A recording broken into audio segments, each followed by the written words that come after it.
के भयो के होइन मम्मी खोइ दोकान गएको छ आइपुग्यो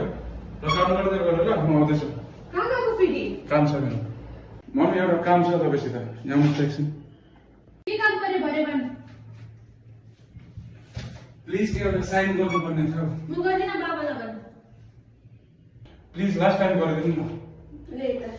नेक्स्ट टाइम राम्रो आउँछ क्या म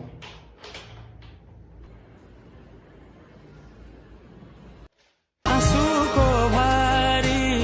मन गाँठो